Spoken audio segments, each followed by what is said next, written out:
Welcome back, everyone, to our webinar series, Embracing Change. Welcome, Dominik. Thank you for joining us today. And thank you for having me. Thank you for taking the time, either post or pre-lunch. I don't know what your eating times are, but thank you. So let's get right into it. I mean, I want to start very, very basic, if that's okay with you, Dominik. I want to just define the three pieces, right? Culture, narratives, and family governance. And then we can get a little more deep and breadth and width and whatever you like to do. Is that okay for you, Dominik? Fantastic. Okay, so take your pick of the three and let's go one by one. Fantastic. So let's start with family governance, because as you already mentioned, it's a term widely used and misused. The idea is obviously that we have a governance around the family system. So every family is a social system because one or two people, two or more people are relating to one another, and we are relational beings. And that creates dynamics. And to govern these dynamics, the institution of a family governance or family constitution has been created, which is basically a means of creating guidelines for behavior, mostly done by professionals from the legal services. The idea is obviously to limit agency, to have a culture of compliance. That is something which also, from my own experience, because we have a family governance, is something people do not really own. Yeah, that sounds very rigid, very old school-like, very straitjacket. That's what it sounds when you're describing it. Doesn't seem very exciting. Exactly. It's a can be perceived as a straitjacket of family members. Or not at all, because people just sign something. They're not really conscious about what they are signing. They don't own it. And as a result, the whole thing rots on the shelves and gathers dust. Okay. So before you go, what's the difference between family governance and family constitution? Just to clarify, because I don't want to, you don't have to go too deep, but what's the difference? Or is there a difference? Family constitutions are a means of family governance. Okay, that's it. So it's just the means to the end. Okay, perfect. Perfect. Okay, so now how does narrative and culture play a part in this family governance piece? I assume it helps to dissolve or have some flexibility for the straitjacket. That's what I'm hoping for. Let's hear it. Indeed. So the family, when we talk about culture, to my mind, it starts with a narrative, creating a narrative. Okay. Once the narrative has been co-created, it has an attractor property. So the whole family, in their thinking, in their behavior, in their interpretations, converge upon that attractors like a magnet. Okay. And that is a conscious process, and once it is immersed, this is an emerging property, and the culture is then an emerging property, meaning if it really is deeply ingrained, so we don't no longer think of what the narratives actually basically tell us, in quotation marks, it's just embodied. It's a phenomenal consciousness. This is when it becomes a culture. Okay. So, and to my mind, the not one or the other, it's both. So this is what we call narrative embedded family governance. Okay. So while the narrative gives the family a cohesion, which ideally is independent of context, it has more freedom degrees, it creates value-led behavior, it creates a culture of commitment, because you want to be in the family, you want to behave in a certain way that it is conducive to the family's intention. And that's a necessary condition. The sufficient condition is then the family constitution, which is more structured, more detailed, and has less freedom degrees. And the mixture of both is, to my mind, what makes family governance most powerful. Okay, so if you don't mind, can you walk us through the process? Because your word used like value-driven, commitment, all of these things, embodiment. So if you explain the process, we will understand how all of these pieces fit together, and the straitjacket gives a little bit of flexibility in terms of at least expression, right? So it all starts with teasing out narrative fragments. So creating a narrative fragment inventory, because each and every family member has part of the family story. And the family story is not only today, it goes back generations. Not only in terms of cultural transmission in what people have understood and learned from previous generations, it's even on a neurological basis. Anyhow, there's much information in each family member, and probably also different interpretations. So these narrative fragments have to be mined as a mining exercise, if that makes sense. Okay, but what is a narrative fragment? Like what does that mean? It means what I think about, what I feel, what I've experienced, what I perceive. What does that mean actually? Parts of the family story. So who created the business? Okay. Through what miseries went he or she through? Okay. Often we only know about the positive things, but the negative things still drive the system. So they are suppressed, okay, or they're not talked about, suppressed either because it's not, it invalidates the self-concept, or it is suppressed because it's just a social norm, one doesn't talk about it. But still, these are all vital information and part of the system that a coherent narrative should give transparency to. So I'll give you an example. Also in my family, miscarriages, and no one talked about them. Wow. Or suicides, yet they are real and they are part of the family story. So they need to be brought out in the open and talked about, because it doesn't matter whether you're conscious of them or not, they're still driving the system. But when you're conscious of them, you can work with them. So they don't drive you, you drive them. And this is true for the individual, so they can manage their inner game.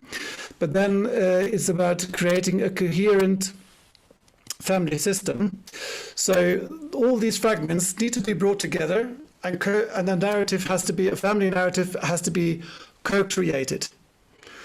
Best with a specialist, with an author, who can write an emotional, intense story, which you actually like to read. You sit on the train and you reflect upon it. You don't do this with family governance, family constitutions. To actually have this deep phenomenon of experience of that family narrative, which not only creates system awareness, but also reduces information asymmetry, the prime root of conflict. This thing has to be interpreted on a micro level and on a macro level. So it's all about the interpretation of these things. And I know Zita Verbenyi, our Family Hippocampi and founder of the Family Legacy Atelier, is in the call.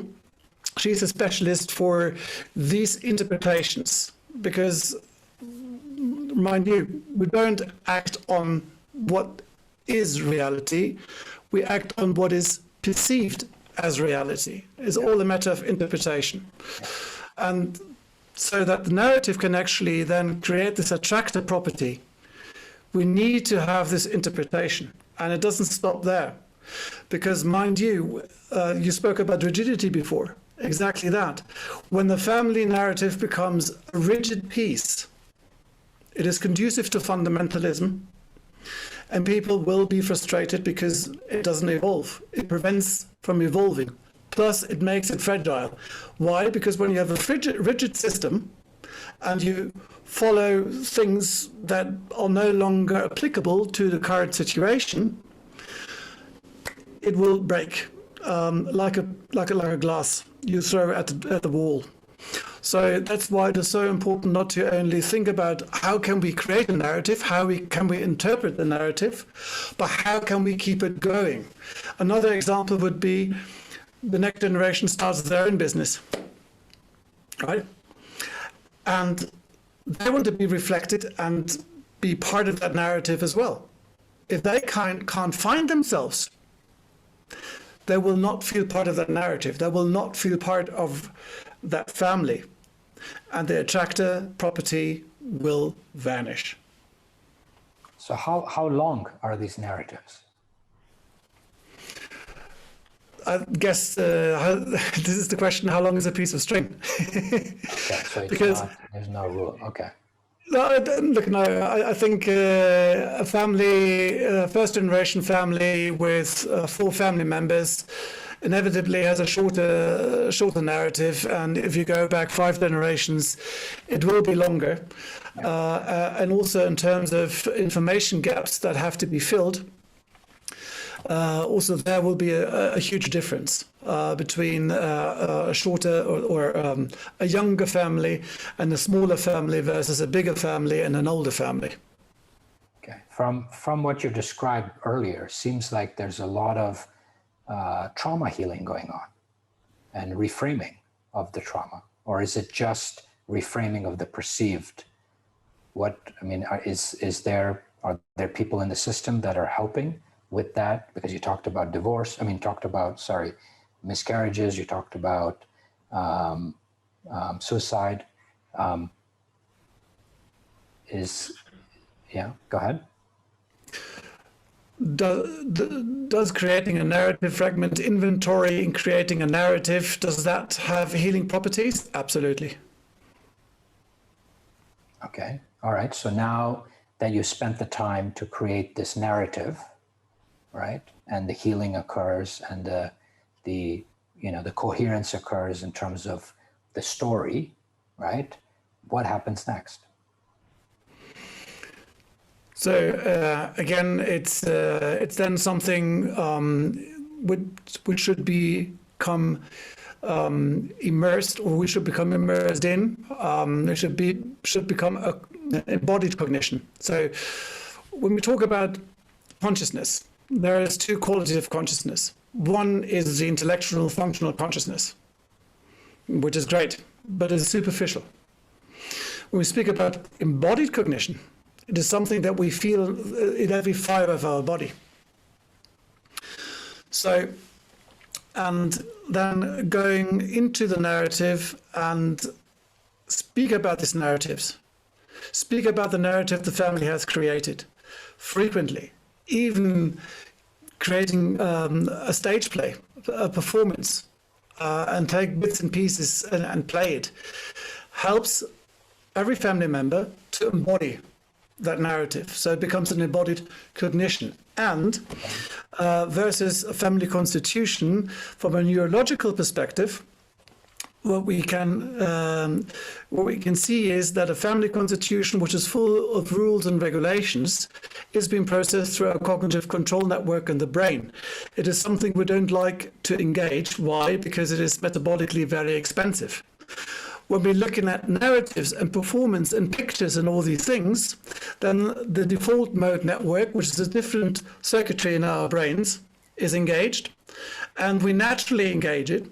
So when you reflect up on the day, when you sit on a train and you reflect upon a good book you have read, or a good film or a good movie, this is the default mode network.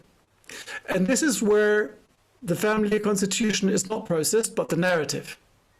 And that has to be amplified so that it becomes that embodied cognition. Okay, so in your experience, what is the best way to create that embodied experience? You talked about plays, but what are families practically doing based on your experience in order to embody this narrative? It is the communication, the talking about it, the mental engagement, and the play would be obviously one step up, and to create performances out of this, and also obviously you can in a more consumer-led society, you can think of creating movies and all these things, but mind you, it always has to be an open book, because family systems evolve and need to evolve. So new information comes online, which needs to be integrated and reinterpreted in the whole set. But it's reading the book, it's talking about it, it's interpreting it. That's the minimum you can do. And then when you go a little bit further, you can do even role plays and play some of these things, which helps obviously with the embodiment. And how often does one revisit the narrative in your experience? It is a thing where you should probably look at major milestones. So, as I said, someone is creating a successful business, then this is the latest point where you need to look into the narrative and include his or her narrative into the overall narrative. Okay, so I think milestones, major events. So it's not not every year, but every couple of years, or when you have a major event.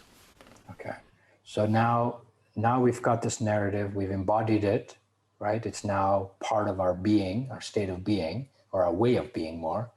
Now, how is the culture automatically a default, or is there something else we need to do to define or to express the culture? I think that narrative is conducive to create social norms, and when they become embodied, this is what creates the culture. Meaning, you don't necessarily always consciously think about these things. They're just in your fiber. They're just in your blood, in your daily movements, in your daily doing, whatever you perceive. It's a prison that is being created. It's a meta-narrative. The culture is then a meta-narrative, which actually governs the narrative. So again, it is a complex system because it goes through iterations and feedback loops. But culture is then basically if you will, the end product, which is great because it's also according to your term flow. It's then in your flow. Yeah. But therein lies also a danger, because many things we don't do consciously may be conducive to counterproductive outcomes. So, and this is where the term conscious culture comes in, a term I learned from Carlos Moreno. He's also in the audience. Speaking about conscious culture, and we also co-authored an article or a paper on that, meaning that conscious culture is something you want to be aware of. Because only when you're aware of, you also can change the culture, should it not be conducive to achieving your goals. Coming back to the narrative bit, when I said, look, you need to watch out for it not to be rigid, constant interpretation, reinterpretation. The same with culture. We need to be aware of our culture, and is it conducive to take us to the end goal, or may it not be? So it's about the vigilance and the consciousness on the macro level, which is then driven by the narratives, but also on the micro level. This is when we speak about mindsets. Have we got a growth mindset, or have we got a scout mindset, which is conducive to generative collaboration and to evolving systems? Or are we on the other side and being actually trapped by our culture? Are we looking into people with fixed mindsets who think learning is impossible, into a success and failure culture, which actually inhibits learning, and into a soldier mindset where we start to defend and be reactive rather than open-minded. So these are all these details that on the micro level that are influenced by the narrative, by the culture that has been created. But it's also not only important to work on the macro level through narratives and culture creation, but also on the micro level. And Carlos, again, one of our Family Hippocampi, has created a fantastic program in collaboration with the Harvard Business School at the Harvard Business Faculty Club, taking place in March 22, which is about the conscious culture and conscious leadership in business families. Okay, so at the macro level, the family's done the work. How, I mean, in your experience, what percentage or where, when the micro starts to kick in, that's where the real adventure begins in terms of, rubber meets the road? Or is it already at a resistance level when you're creating the narrative of what to include and what to not include and what to embody and what is not embodied? Thank you for this question. It's very interesting because it is not sequential. It's actually, again, an iteration. Where you find resistance is on all levels, on the macro level and the micro level. And when we're talking about the narrative fragments, we are already on the micro level again. And this is where you already have resistance. Why is that resistance? Well, because I own a piece of narrative which is no longer accessible. It's deep inside, embodied. And you ask me and I can't tell you, but it's still there. And then I ask you a couple of other questions and then suddenly it comes out. But you have worked so hard to contain it, to suppress it, because you didn't like it for whatever reason. And this can actually be a great disturbance for the individual system, because then suddenly something comes up and I have to deal with it. And I have worked all my life very hard not to work with it and not to be haunted by it. So yes, indeed, this is where we already meet resistance. And so that's why it needs to be coached and contained, because people will, let's say, will probably also tip into a state of chaos. But this is very important to contain this and to clarify it, to bring it to conscious awareness so we can work with it and then deal with it. But again, it has to be coached, can't be done just on a go. So this is where the first resistance level will be met, and it also will already give information about the state of people. So are they more in a growth mindset, or are they more in a fixed mindset? The situation I've just described is more of a fixed mindset, because I'm in a soldier mindset. I defend my beliefs, I defend my information, I defend the stuff that emotionally is harmful to me. Still, as discussed before, you may not be conscious of it, but it still drives you. And when it drives you as an individual, it has implications for the entire social system. That's another fascinating thing. It's like these little butterflies. They flap their wings in China, and a month later you have a hurricane in New York. This is basically the essence of chaos theory, where you have these reinforcing feedback loops, and the difference are it's very, very little at the beginning, but over time they grow and then they explode.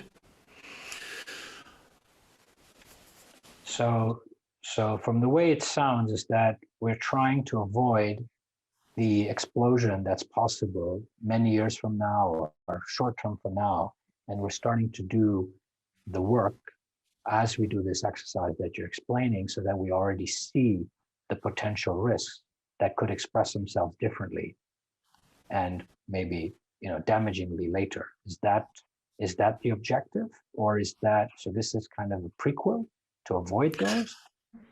To avoid those, but this is the risk management ontology. You also can think of it, how can we use the diversity we have in the system? How can we have generative collaboration, meaning 1 and 1 is more than 3? And when we connect the system, when we can use all the energy field in the system and channel that energy to pursue our goals, then this makes a lot of sense to me.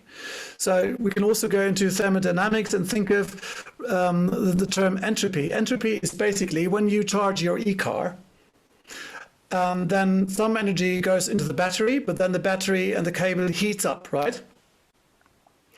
And that is unused energy, entropy. Now, chaos is defined as a state with maximum entropy. So nothing can be predicted and no energy is channeled anywhere. It's all over the place.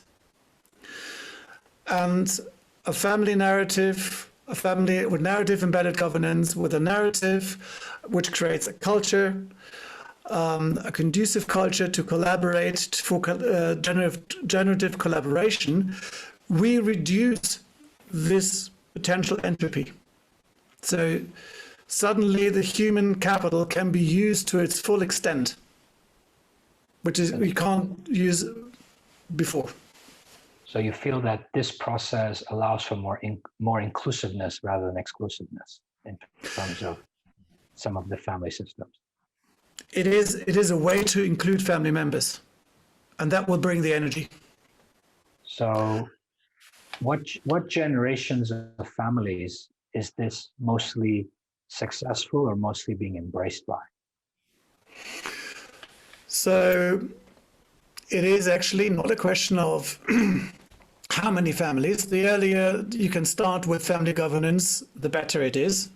Will it evolve? Will it become more complex over time as the family grows? Yes. But having the mindset, right, so we just can't leave it to chance how we organize and reorganize in our evolution, that's already a great advancement. And then when you look at generations, more generations, they say after the third generation, things are tipping into chaos.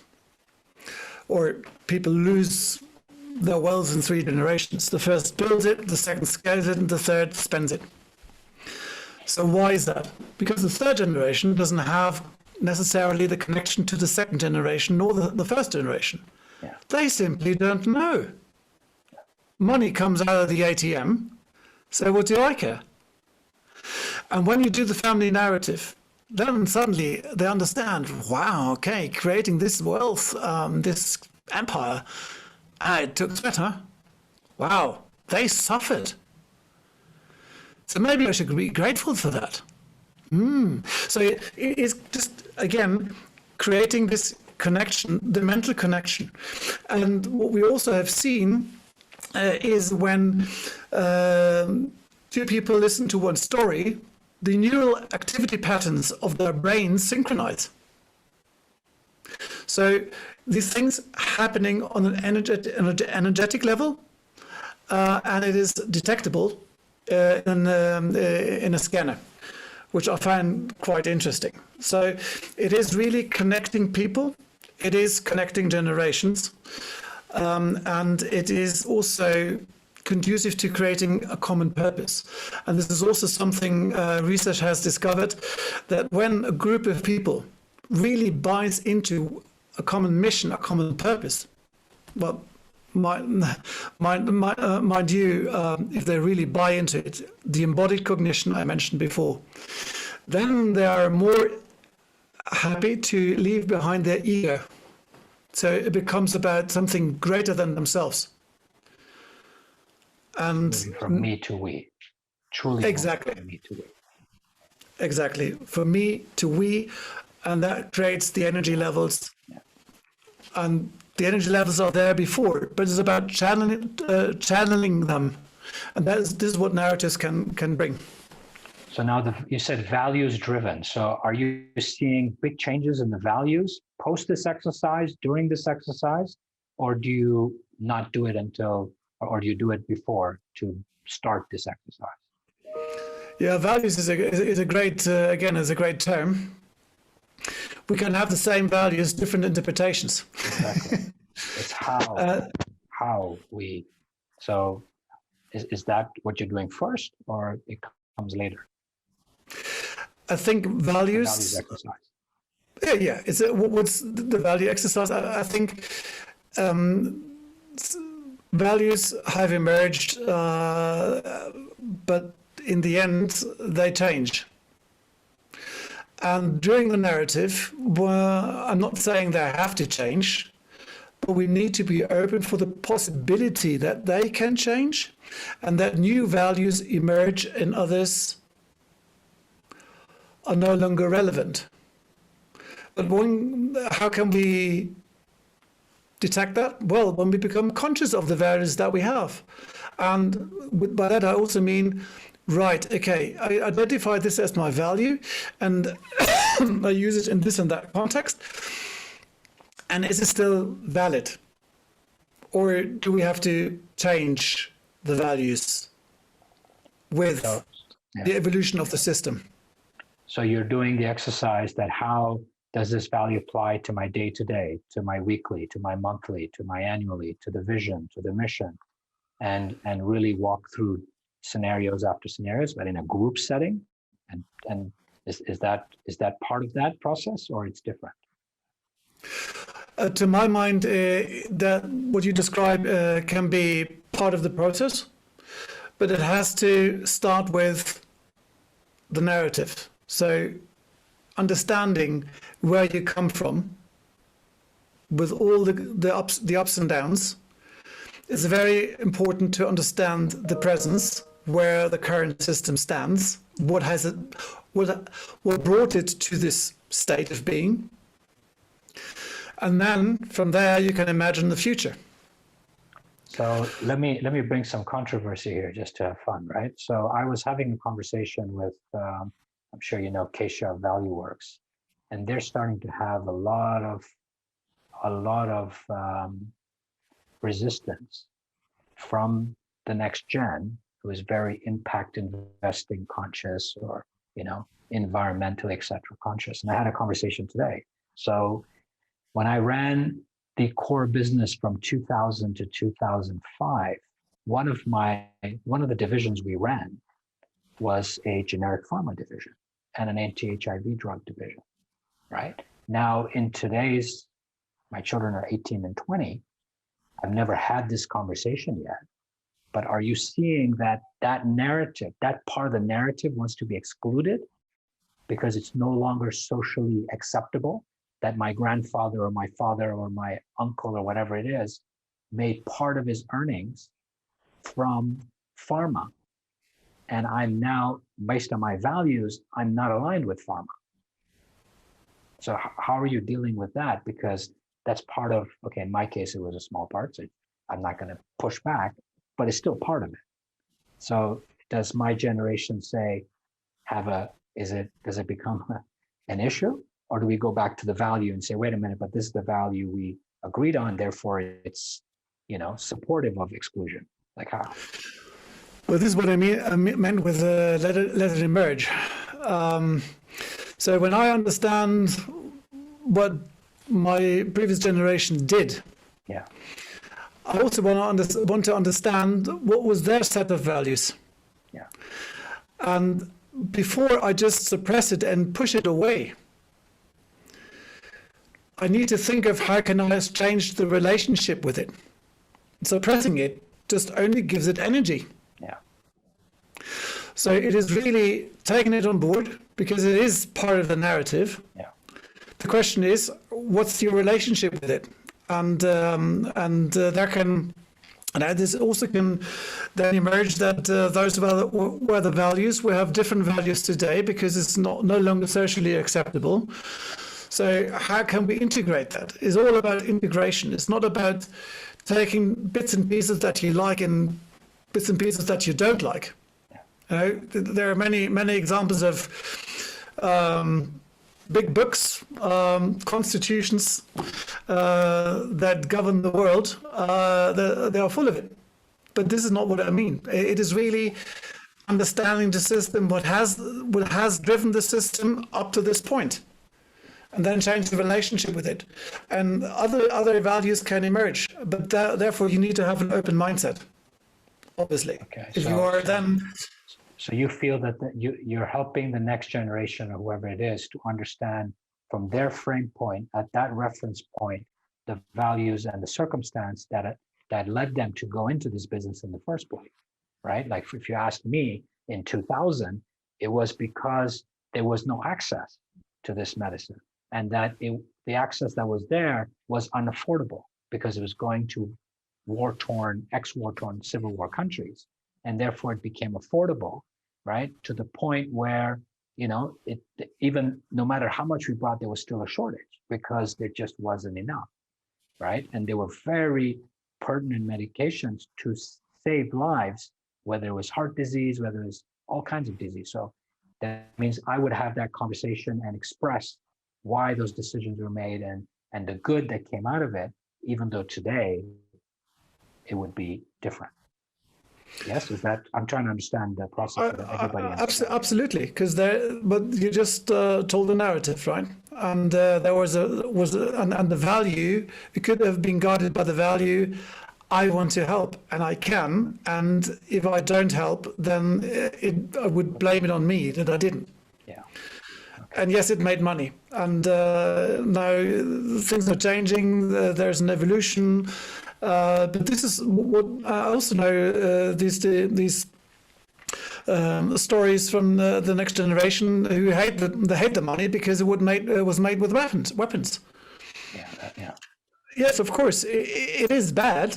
But gunsmith's grandpa or great grandfather, this is what he knew to do, yeah. And this is also something.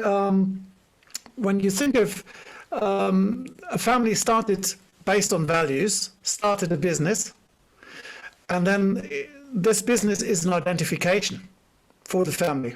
Yeah. Unless some people cannot identify with the business, or just say, look, this is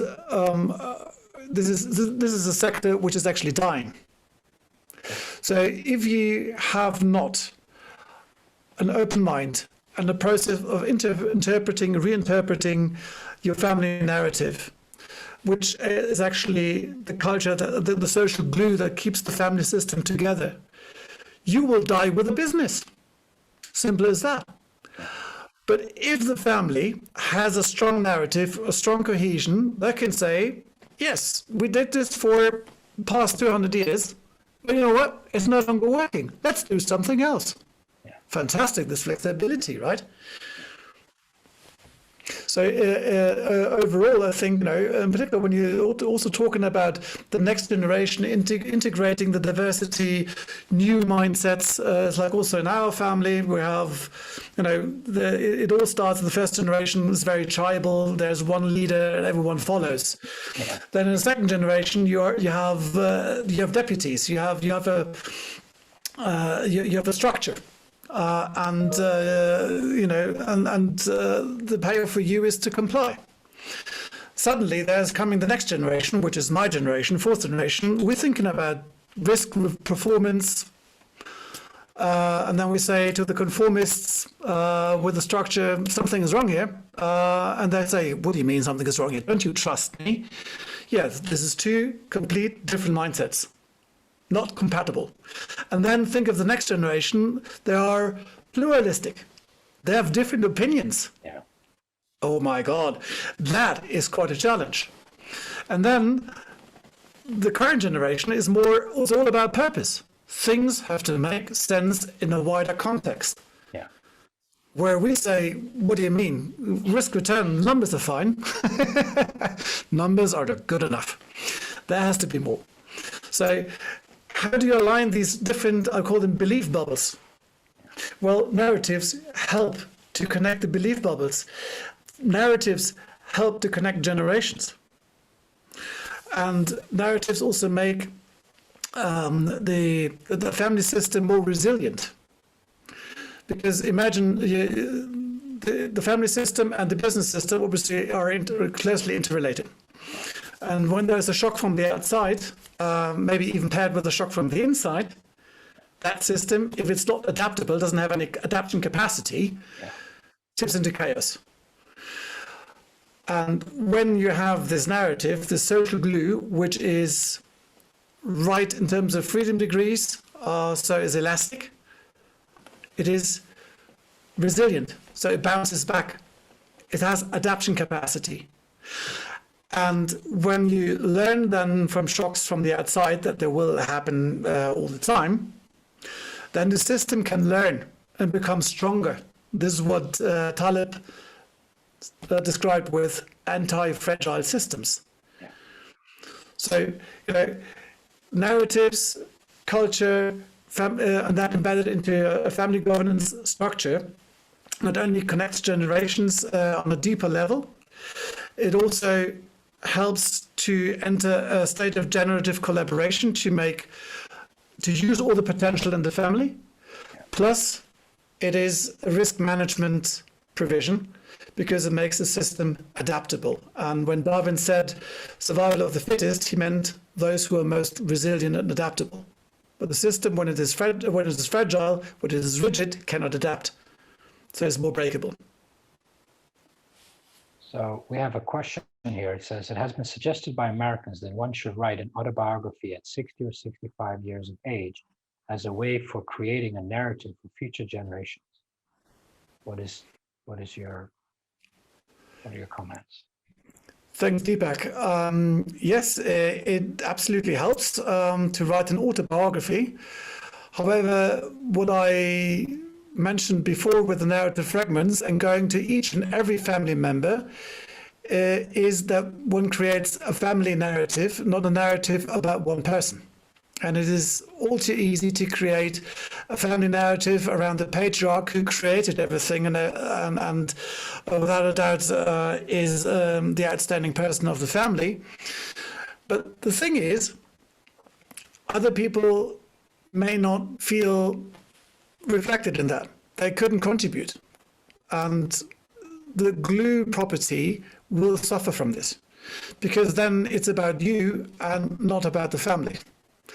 And the family has helped in ways, maybe not always obvious, to create the empire simply with their energy field. I agree, it can also be negative, but you know what? It's relevant for the system. So that's why I would propose not to write an autobiography, but to create a family narrative, including all family members. However they're significant they may be or maybe be perceived as. Okay, so let's get a little more interesting now. So can you share, without obviously names, a success story and a complete experience that went sideways while doing this exercise with the family? While creating a family narrative? Yes, the narrative, the whole process, right? I mean, there's obviously, I'm sure we all have to accept, right? There's times where we do a fantastic job, and then there's times where things just. Yeah, look at it. I mean, the biggest upheaval risk is obviously when we go into the family in the narrative fragments. Okay. So, for example, when the patriarch says, "Look, it's all about me. Everyone else is not counting." That's an issue in the co-creation process. Okay, so is that the number one collapsing element that you've experienced, or is it many of those are still workable because we start to bring reality? It is still workable if people have the intention to create such a narrative. If people resist it from the start, I don't think it is. You only can lead a horse to water. You can't make it drink. Okay. other risk potentials are in the teasing out of the narrative fragments. So, as I said earlier, it can become quite emotional. When we then come to co-creation, it also can create conflict, because I saw it this way, you saw it this way, and suddenly we're not co-creating, we are discussing positions. So, which also then includes, so co-creation must be facilitated. So what are the backgrounds of these facilitators? What kind of facilitators are coaches, mediators. Okay. So that's kind of what we're looking at here. But before they show up and they start sharing this narratives, is there any coaching being done in advance so that they don't do what you just experienced, or you're just letting them come in and go with the flow? I think when we start teasing out the narrative fragments, we have individual interviews. Okay. And this is where people already exhibit their biases. Yeah. Okay. So it's a gradual process. So it's not done within an afternoon, if that makes sense. Yeah. But it's an iterative process. No, and to reduce the risk, right? What you just described. So if a patriarch comes in and there's already a conversation in advance, the coach can already, see that we're going to head for a disaster, right? It's a train wreck waiting to happen. So if the coach is working with the patriarch or the matriarch who's thinking that it all began and ended with me, right? You can always try and work with that so that you don't have a train wreck day one. Maybe it may still happen day 20 or day 50, but at least you're able to have progress. And at least, even if they don't finish, at least you have a lot of healing along the way. Well, and I think it's also important to create this awareness, because they have come up with an interesting split. Our behavior in 95 to 99% of the cases is driven by unconscious processes, which leaves you 1% or 5%, if you're lucky, for rational driven behavior. And when we look into families, rational behaviors are not predominant. This is different in a corporate setting, even though there is also a lot of emotionality. Yeah. But in the family system, there's even less of it, making the whole thing more convex. Okay, so what is the process to support the subconscious driven behavior that is not conducive to succession or continuity or longevity? This is where the coaching comes in, where by the way people phrase things, by the way how people show up and present themselves, a coach can see and feel what the state of people are. Okay. And then obviously eliciting questions and understanding more, and then preempting, making things aware, and then bring them into conscious awareness so they can be dealt with. And that already will de-risk the possibility of things exploding in the co-creation process. How about sharing a success story that surprised you? That's the family that came in that you thought, I don't know how this is going to go, and maybe a few details of what surprises or things that just turned out so beautiful. You had tears in your eyes. Yeah, I think so look, it is not something we offer as a service, I have to say, or I offer as a service. Oh, okay. It is a concept. And we have within Family Hippocampus, we have coaches, so we can deliver that process. Okay. We are not about marketing the process as such. Okay. But it is evident that narratives have created huge potential and laid or gave social systems energy. Look at King Arthur. The Saxons overran Britain, and the Britons had nothing but themselves and were actually lost. So they found that they actually created Arthur, or that legend, and it brought people together. The Persia, the Shahnameh, right, the Book of Kings, helped Persia to keep together and to preserve their culture despite the Arab conquest. So narratives have proven time and time again that they're very powerful in being a social glue. And the same concept we want to bring into families and combine it with the family governance, or the classical family governance, the family constitutions, but with a strong narrative bit as the necessary condition, and rather the family constitution as a sufficient condition. Okay, so you want to shift this extremely low level of continuity and succession that exists today, especially from third to fourth gen. So your hope is that through this process, as they do this process from first gen to second gen to third gen, that over time the succession rate will flip in our favor, not the other way as it is today. Is that the dream? It's a paradigm shift, and it's exactly that, because we know that families have a great influence over business and business performance. Because in some regions, also our family business is a very big employer in our region. When the family is dysfunctional, it weighs on business performance, and it affects all stakeholders.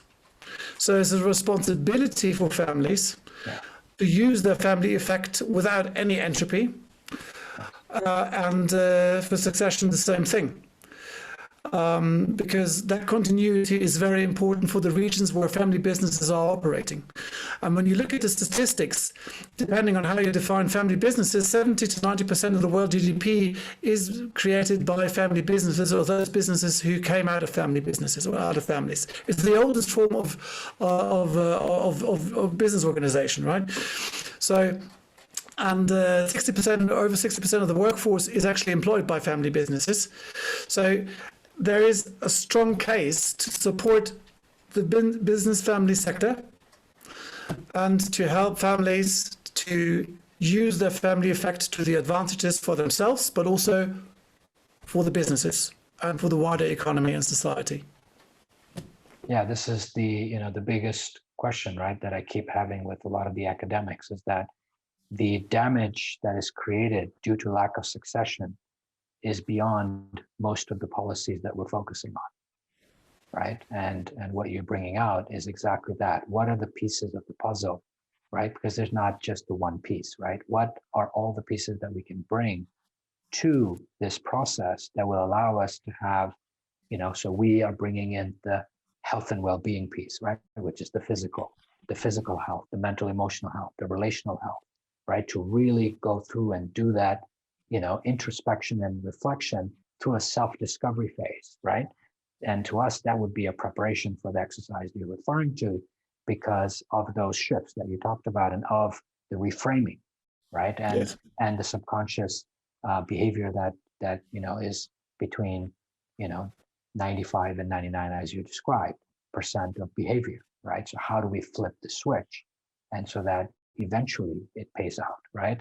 And the family business affects the community, which then affects the country, which then affects the global economy, the continent, and the global economy. So, but okay, what other elements beyond this do you see people bringing to the table to help with this shift that you're referring to in terms of paradigm? Do you see other pieces?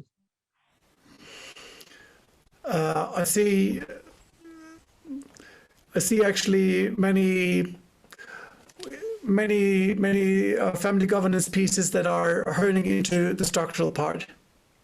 So I guess this is what we wanted to bring a paradigm shift about, to focus on the relational things that drive these systems. The structures come last.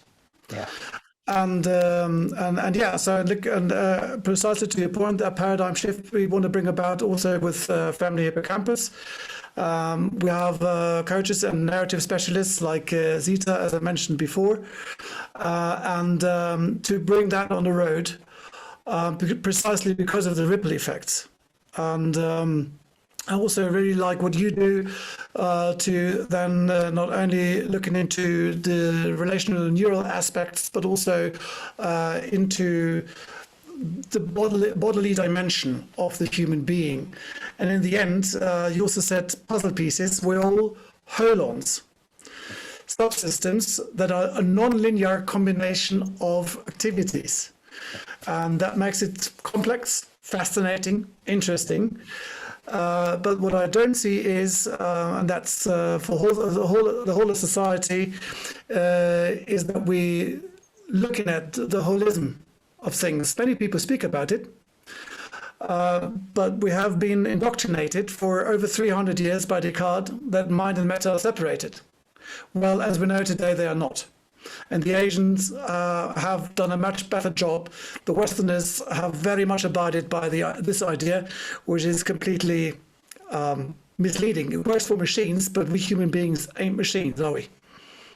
Well, I think after this conversation and beyond, I think people are changing, right? People are opening up to many, many ways of understanding the interconnectedness and interdependencies. So here, we have a question here. At what stage can you identify if a narrative is not correct? Okay, I don't know about that word. Or perhaps how do you validate the narrative collectively? Mm-hmm. Thank you for this question. Yes, it's interesting. I guess narrative, is it correct or incorrect? What is reality? Reality is a social construct. Facts are social constructs. We are relational beings, and all our thinking and feelings is relational, whether we are in with someone or not. So it's phenomenal, and it is what the majority of perception is. It's how can we align the mental model of the world. So I guess a collectively correct narrative is defined by the perception of the majority. Okay. It's a social construct. There's no wrong or right or wrong. Okay. You mentioned that in some instances the family narrative will be in conflict with an individual family member and their sense of self. What happens here? Expulsion or a rewrite? Great. So I guess if that's in conflict, we have to understand where this conflict comes from. And conflict has 3 layers. So the first layer is a position. This is where we fight. We dig our trenches, and then we throw darts. And then there are common interests. That's a little bit better, because now we speak about interests, and we might find common interests. What's the third layer? The third layer are our basic needs, as described by Maslow. Because sometimes we have an interest, and the interest masks a need. Simple things like, I want to belong. The third level of Maslow, right? Love and belonging. I want to be included. So I am in conflict with a certain thing, and why? Well, my position is, I'm not heard. No one listens to me. I'm not seen. This contradicts the whole we call individual. So there's a natural desire. So I need to find a position. And I have a position, and to defend that position, I need to rationalize it. I find some interest. And these things can easily evaporate if one discusses the basic needs. If that individual feels belonging, suddenly interest changes, position changes. Okay, beautiful. Go ahead, sorry. So yeah, this is what I hope to deal with during the process. All right, Dominic, as we all know, time flies. We're already on the hour. Is there anything we didn't touch upon, but at the same time, what would you like to share as closing remarks, so that people can reflect, introspect, and lean towards some of the things that you were kind enough to share today? I guess what I was saying here about creating a more dynamic social system called business family and family business, which has more adaptation capacity and is anti-fragile, is not impossible, but the choice is yours. Okay, beautiful. Thank you, Dominic. Thank you for your generosity of your time. Thank you for being with us. Thank you for sharing all the wisdom of yourself, Zita and Carlos, that you mentioned during this conversation. I want to thank everyone for being here. And there's a lot to think about: culture, narratives, family governance, and the whole embodiment, looking at how we can create that glue, right? We only control two things in life: the meaning we give to what happens and our response. And I think that's what you're referring to when it comes to perception, right? The perspective, the collective perspective. So thank you, everyone. Next week, we're going to have Ronald Alexander joining us, and he's going to talk about how to lead from within. And after that, we're going to have a series of webinars explaining, going through the integrated process of the physical, mental, emotional, and relational elements that we want to share in terms of proactive health and well-being. So once again, thank you, everyone. Thank you, Dominic. Thank you for your time. Thank you for your generosity. And we'll be back soon. Okay. Thanks for a brilliant hosting. Thank you. Bye-bye.